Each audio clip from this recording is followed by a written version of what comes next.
शायद हमने या हमारे साथियों ने, पार्टी ने कल्पना भी नहीं की होगी।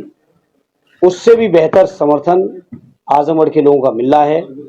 उसके लिए मैं सभी आजमगढ़ वासियों का हृदय से आभार व्यक्त करता हूं, धन्यवाद देता हूं और उन्हें यकीन और विश्वास और भरोसा दिलाता हूं कि जिस उम्मीद के साथ वो हमें अपना समर्थन दे रहे हैं, सम्मान दे रहे हैं, उनकी हर उम्मीद को पूरा करूंगा।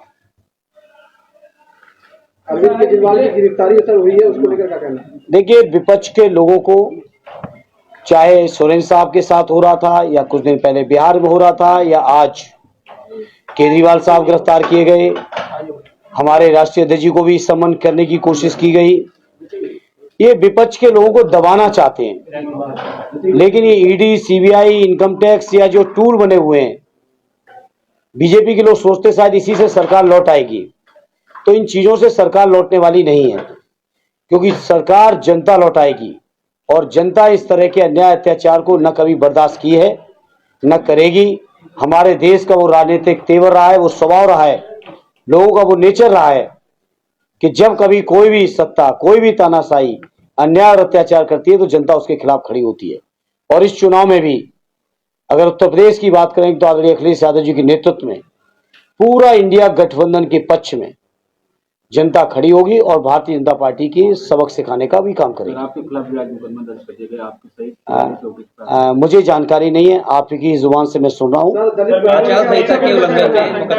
अब वो देख लेंगे क्या मुकदमा है, अपने कानूनी राय ले लेंगे क्या है।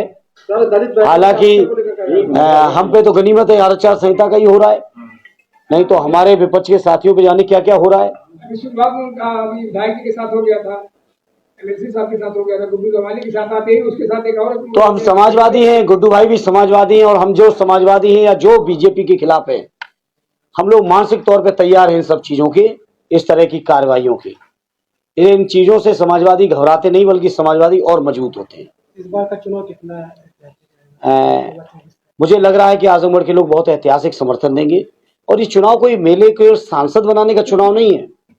ये चुनाव जहां सदैव नेताजी की परंपरा, आड़े अखिलेश यादव जी की परंपरा को आगे बढ़ाने का चुनाव है, वहीं देश के लोकतंत्र को भी बचाने का चुनाव है, देश के संविधान को बचाने का चुनाव है। क्योंकि भारतीय जनता पार्टी के लोगों का भरोसा बाबा साहब भीमराव अम्बेडकर जी के बनाए हुए संविधान में नहीं है, क्योंकि उस संविधान के माध्यम से देश के हर नागरिक को समानता, तमाम अवसर की समानता से लेके तमाम जो संवैधानिक अधिकार मिले हैं। बीजेपी के लोगों को बेसिकली इन चीजों से नफरत है, और उसी नफरत के कारण बीजेपी के लोग संविधान को बदलना चाहते हैं। और मोदी जी ने अपने भाषणों में भी कहा है कि कुछ ऐसे परिवर्तन करेंगे कि लोग हजारों साल याद करेंगे। तो आखिर वो परिवर्तन क्या है, जनता जानना चाहती है देश की, कि बीजेपी के लोग आखिर क्या सोच रहे हैं। तो कहीं ना कहीं देश के संविधान को खतरा है, उसको बचाने की जिम्मेदारी न केवल हम समाजवादियों की है, बल्कि देश के हर नागरिक की है। जानते हैं मेरे आजमगढ़ के जागरूक पत्रकार साथियों, किस तरीके के शासन प्रशासन द्वारा अन्याय, अत्याचार और तमाम तरीके के शोषण, भारतीय जनता पार्टी और बसपा का गठबंधन, तमाम चीजें मिला के भी मामूली अंतर से हमें हरा पाए।